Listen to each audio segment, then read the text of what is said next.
Voltamos! Muito feliz com esse assunto! Ai, gente, a gente falou, não, Bruno, sai pra lá que é a gente que vai falar desse assunto aqui. Você viu, né, que ele quis fazer o ovo de Páscoa sozinho, então a gente também vai fazer todos os procedimentos estéticos Não aqui é? sozinha. Quem não quer ficar mais maravilhosa? Quem aí não sonha em fazer uma cirurgia plástica? Eu tenho vontade. Você Eu tem? também, com certeza. Ah, então vamos falar sobre esse assunto com quem sabe, com quem é bom, entendeu? Porque aqui só entra profissional nota 1000 no nosso sofá aqui para conversar com a gente. Estamos recebendo o Dr. Tiago Pauliello, acertei? Pauliello, sabe? Ah, é italiano? Italiano. Italiano. Tudo bom, doutor? Seja Tudo bem, bem-vindo. muito obrigado pelo convite. Obrigada a você. Uma honra estar aqui com vocês, falar um pouquinho o assunto que a gente mais conversa com as mulheres de maneira informal, né? Então vai ajudar muita gente. Hoje em dia, no teu consultório, doutor, quem procura mais cirurgia plástica? As mulheres mais jovens ou as mulheres mais maduras? Porque hoje a mulherada tá muito, muito vaidosa, cada vez mais cedo, né? De alguns anos para cá, a gente vem rejuvenescendo o consultório.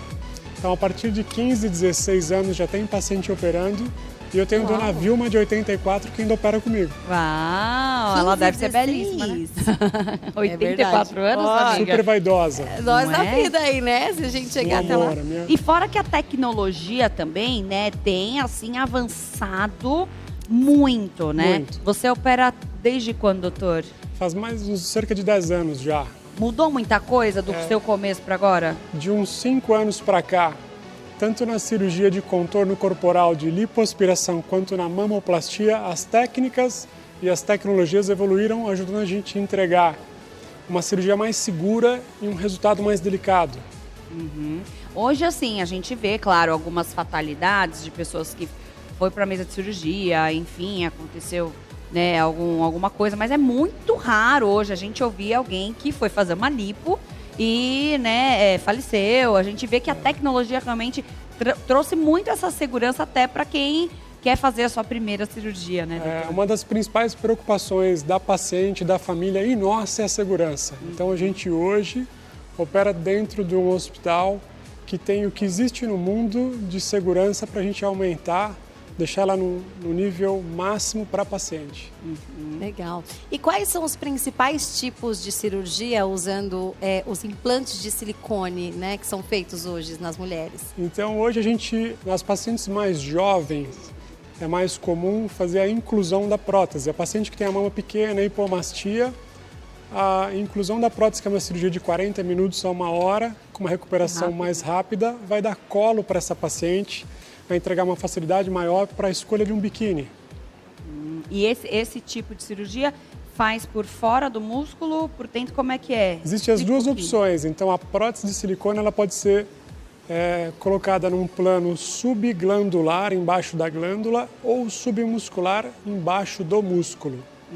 E tem diferença, por exemplo, ao ver assim, fica aquela coisa mais artificial, uma coisa mais delicada? Qual que é melhor, assim? Qual que é mais O sucesso procurado? da cirurgia da mama está muito baseado numa consulta bem feita. Então, uma consulta tem que ter, eu acredito que no mínimo 1 hora para a paciente contar de forma tranquila objetivo, expectativa, mostrar para a gente, assim, cirurgias que elas admiram, cirurgias que elas não têm, né? Não tem um gosto muito parecido. Isso ajudou muito a gente a entregar um resultado mais delicado. Tem aqui, né, algumas próteses que o doutor trouxe também. Sim. Se você puder ir falando para a gente entender mais Até o formato, visual. né? Então a gente tem hoje 2 próteses com volumes muito parecidos. Assim, as duas têm 380 ml, para vocês terem uma ideia, mas o formato é diferente. Essa da minha mão esquerda é uma prótese de perfil super alto, mais redondinha, e essa prótese da mão direita é uma prótese de perfil alto, que tem um diâmetro maior e ajuda a marcar o colo. Para aquela pessoa que gosta daquele decote mais, né, sinuoso, assim. Isso depende de vários fatores, né? Do diâmetro da prótese, da projeção da prótese. E depende também do grau de angulação do tórax de cada paciente. Tem paciente que tem um tórax retinho, tem paciente que tem o osso externo mais projetado para frente, tem paciente que é o contrário, né? Tem o tórax escavado com o osso externo mais afundado. Isso tem que ser observado com calma e mostrado para a paciente. Então, nas primeiras consultas, a gente fotografa, filma e mostra aí uma visão que ela não tem no computador. Entendi. Legal, né? E quais são os riscos, né? Porque a gente sabe que, por exemplo, a Babi estava falando aqui desses riscos de você ver essas coisas que acontecem na TV, que a pessoa vai fazer uma lipo, acaba acontecendo alguma coisa. A gente sabe que o principal fator é a segurança. E você tem que diminuir esses riscos. Ir num bom profissional, né? Não fazer em hospital, porque acontece muito essa questão do pessoal fazer em clínicas, enfim, não sei até que ponto isso é certo. Eu quero saber quais são os riscos de uma cirurgia plástica. O principal risco é a vida. Eu sempre falo isso para uma paciente. A vida é o que a gente bem mais precioso, então tem que começar um preparo bem feito para dar certo, né? A avaliação clínica, a gente vai perguntar muita coisa para os pacientes, entender se já teve alguma cirurgia com dificuldade, se já teve dificuldade com alguma medicação. Essa paciente vai fazer uma série de exames pré-operatórios, avaliação cardiológica, exames de sangue, exames de ultrassom da mama, de parede abdominal. Esses exames ajudam a gente a ir para uma cirurgia com um grau de previsão maior, né? Dependendo do grau da cirurgia, eu acho que o hospital é muito importante. Então, hoje, estando dentro de um bom hospital, a gente diminui muito o risco. Caso uma paciente tenha uma dificuldade no intraoperatório, no hospital que tenha condição e recurso para ajudar, a gente aumentou a chance dessa paciente. Se essa paciente tiver dificuldade em uma clínica, é muito mais difícil conseguir dar o mesmo suporte, né? Sim. A gente vê algumas pessoas que acabam indo para outros países fazer cirurgia plástica. A gente vê muita gente que vai para os Estados Unidos, né? Vai ali para a Argentina, para buscar esse tipo de cirurgia. Por quê, né? E muitos que vêm de lá para cá também, Tem né? também. O contrário Tem, também. Então, na América Latina tem alguns países que oferecem, né, pela diferença da moeda, uma condição financeira um pouco mais fácil, mas não é tão simples. Eu já tive paciente que fez esse trajeto e precisou voltar para refinar. E o legal é que o Brasil é uma referência. Ano passado eu tive em 2 congressos fora. Eu fui para Cartagena, na Colômbia, fui para Lisboa, em Portugal, e a cirurgia plástica é vista pelo mundo como uma referência, né?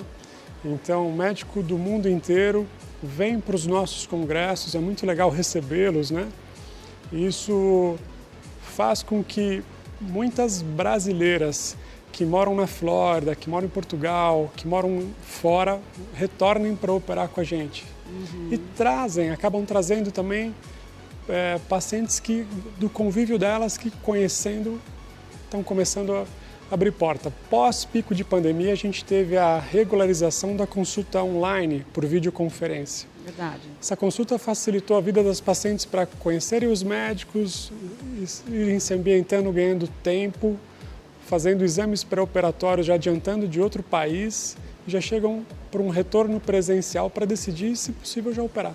E como é que é a recuperação? Porque a gente sabe que não é fácil. Então, Não é. a pessoa tem que fazer a recuperação toda no Brasil. No Brasil. Como é que funciona? A cirurgia que hoje eu mais realizo é a lipoaspiração.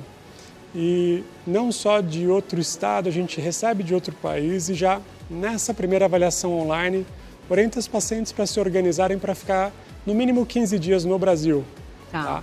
Tem que ter o tempo do voo internacional para realizar a cirurgia, no mínimo 5 dias, mais os 15 de cuidado pós-operatório. Hoje, com as tecnologias, é essencial que as pacientes tenham um cuidado de fisioterapia no pós-operatório. Então, as pacientes fazem cerca de 10 a 15 sessões no Brasil com a gente para poderem voltar. E hoje a gente tem clínica parceira de brasileira em Nova Jersey, na Califórnia, na Flórida, que já recebe as nossas pacientes de volta para ajudarem a drenar. Aí fica mais fácil, né? Ai, muito fácil, gente. Né? Tudo de bom, né?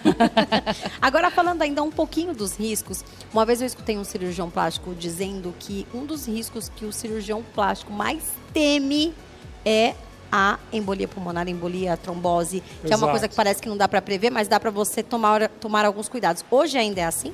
Ainda é assim. Então, antigamente, a enxertia de gordura era feita dentro do músculo do glúteo. Então a gente enxertava a gordura aspirada dentro do músculo. E foi comprovado, né, por ter vaso mais calibroso, um músculo glúteo maior, que a chance de um êmbolo gorduroso permear por esse vaso é considerar um risco muito mais alto. E foi nos Estados Unidos, há alguns anos, já prescrito, proibido de fazer esse enxerto. No músculo a gente enxerta só a camada subcutânea. No Brasil, na sequência, foi tomada a mesma medida por segurança e isso ajudou a gente a baixar bastante o risco. Hoje a gente usa também, durante a cirurgia, o ultrassom. O ultrassom a gente consegue filmar a cânula onde ela está, para conseguir colocar a gordurinha na parte mais profunda do subcutâneo, sem o risco de entrar no músculo. Nossa, que interessante, né? Dá até vontade de já fazer uma... Porque são muitos recursos, né? E acho que depois que a gente virar, né, mãe, tem filho, tudo muda, né, doutor? Muda. E a gente tem uma cirurgia que é Mom Recover, que está em alta também, super agora, que faz aquela repaginada na mamãe.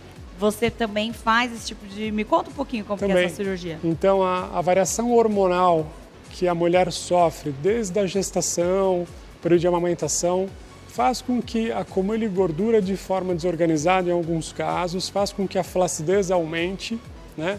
Faz com que a mama triplique no período de amamentação, né? Pela hipertrofia da glândula. E na hora que a mama volta ao tamanho normal, a tendência é sobrar um pouquinho de pele e ceder. Nesses casos, a cirurgia plástica ajuda muito. Então, existe uma técnica que popularmente chamada, né, de Mom Recovery, que oferece a possibilidade para paciente que tem sobra de pele, falta de volume na mama ou algum incômodo na parede abdominal, fazer no mesmo tempo essa cirurgia. Aquela diástase, né, que a maioria de nós... Você teve? Não, Você teve, quer dizer, acho que sim. Eu tive um pouquinho, mas tive. De diástase. De diástase, e a gente percebe realmente. É uma coisa que não sai. Você pode tentar fazer o que for, diminui, mas tá lá. Em alguns casos, algumas pacientes têm uma diástase pequenininha, não incomoda, mas quando essa diástase passa de 2, 3 centímetros, começa a incomodar. Por quê? Olhando de frente, a paciente perde o acinturamento, né? Corrigindo a diástase, a paciente vai estar mais acinturada. E olhando de perfil, o abdômen começa a ficar um pouco globoso. Corrigindo a diástase, a gente melhora isso também. Fora que tem a possibilidade de tirar o excesso de pele.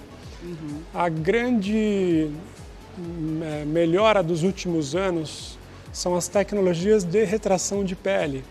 Então, a paciente que tinha uma flacidez moderada, que era submetida a uma lipoaspiração, não tinha opção para melhorar a pele. Então, há uns 10 anos a gente começou a usar o laser e hoje tem tecnologias com jato de plasma.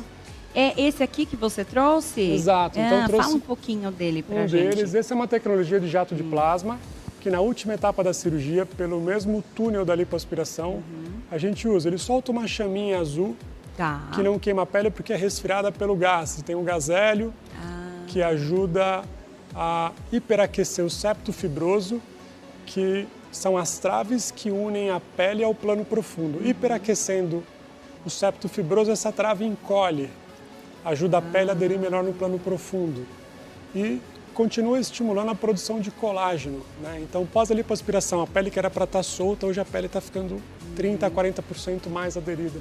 Isso está numa ilustração que a gente pode mostrar aqui, Lu? Aí, vamos lá. Pode falar um pouquinho aí, doutor. Então, esse é o aparelho que a gente utiliza, né? Tem mais de um representante. Esse aparelho parece uma cânula, mas é um aparelho estéreo.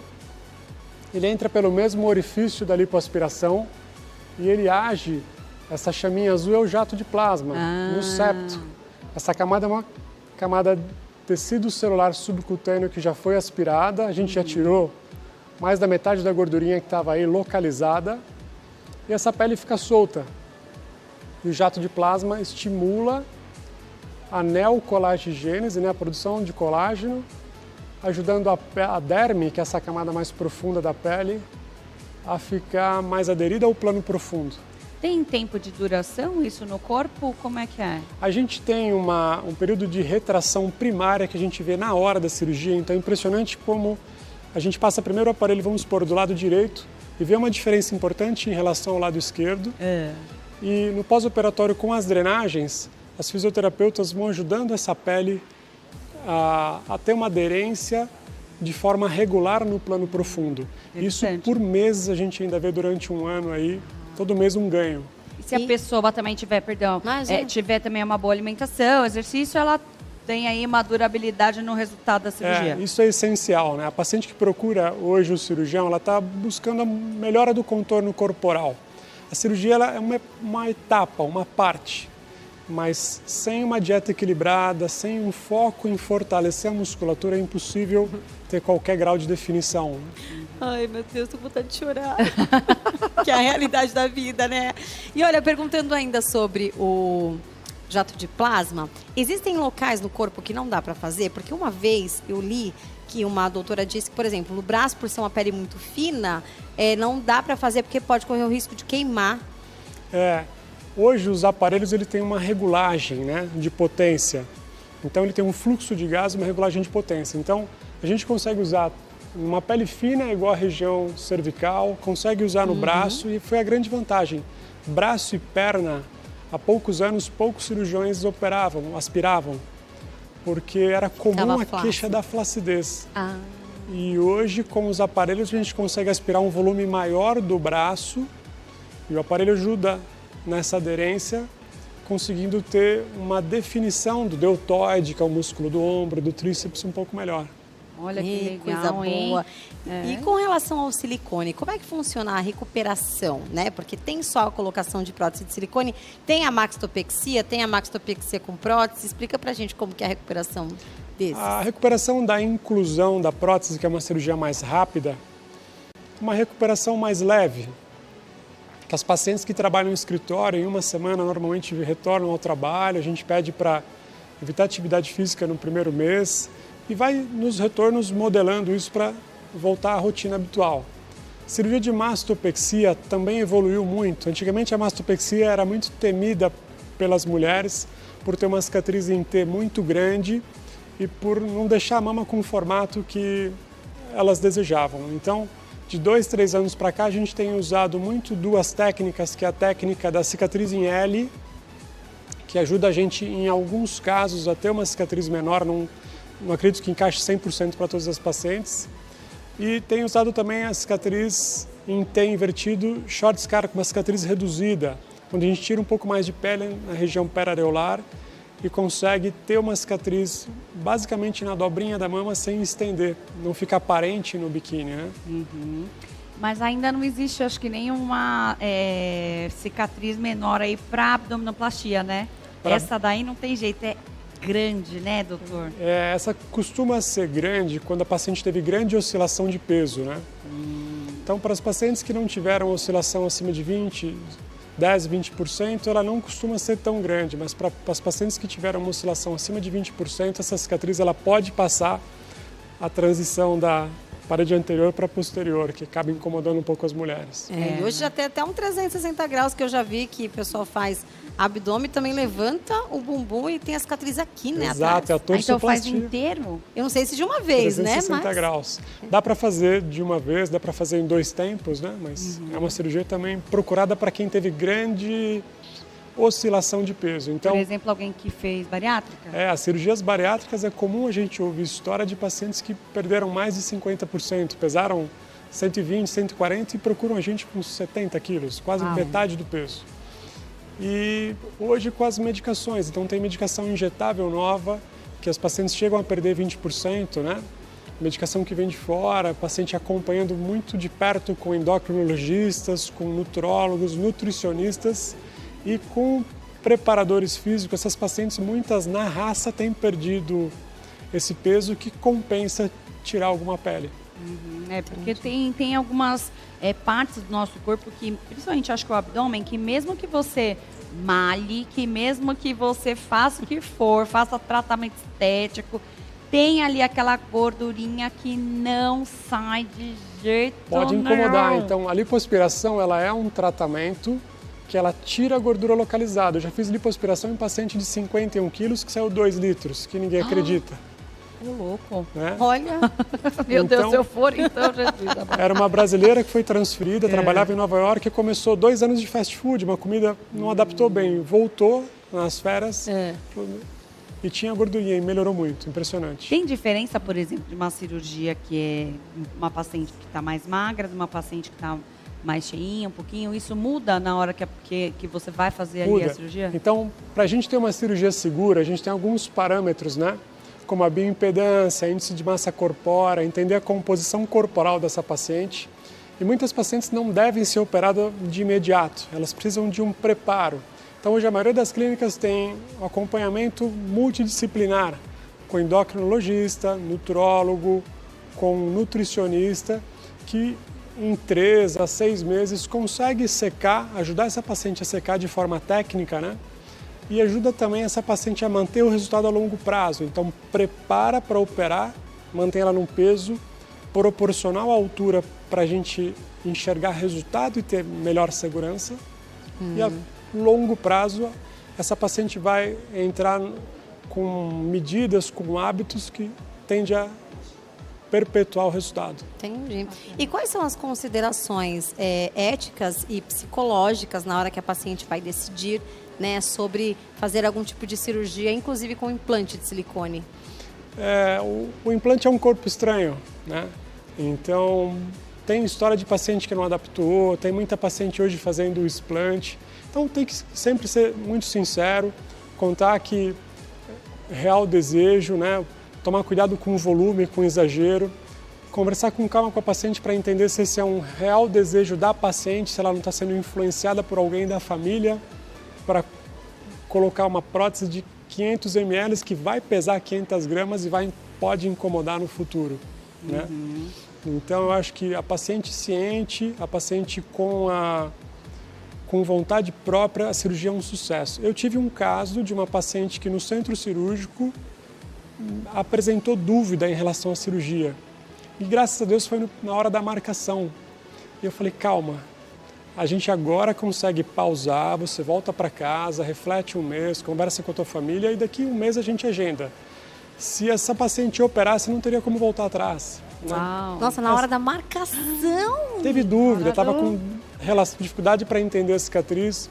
Voltou no retorno com o marido, reexpliquei com calma, mostrei alguns casos, ela entendeu, foi para a cirurgia, operou e hoje é uma grande amiga. Deixa eu fazer uma pergunta curiosa. A gente sabe que peito também tem gordura, né? Sim. Em volta do peito, vamos supor, você colocou silicone e depois de um tempo você acabou engordando um pouquinho. Em volta do peito, na parte de cima, a gente sei que lateral dá, embaixo não sei, mas em volta, na parte de cima do peito, dá para lipar? Na parte superior é raro. A gente lipoaspira bastante a região da axila, a gente lipoaspira bastante essa região das costelinhas e a gente aspira bastante embaixo da mama. Isso na lipoaspiração isolada é impressionante como pacientes que realizam a lipo fazem uma comparação de 3 meses de foto de pré ou pós-operatório e tem a impressão que foi realizada alguma cirurgia na mama. Não, por aspirar ao redor da mama, ela tem uma melhora no formato. Olha que interessante, né? Eu estava conversando com um médico há um tempo atrás e aí falei para ele, eu amamentei por quase 2 anos, acho que vamos mexer e tal. Ele falou, não, de jeito nenhum. Aí ele falou exatamente isso. Se você tirar um pouquinho aqui na lateral, você já vai achar que mexeu, né? Que já vai dar um up. Então, é muito importante também essa conversa, né, doutor? Se a pessoa tiver dúvida, vai quantas vezes precisar. Hoje as pacientes, elas estão acostumadas a procurar o cirurgião para operar.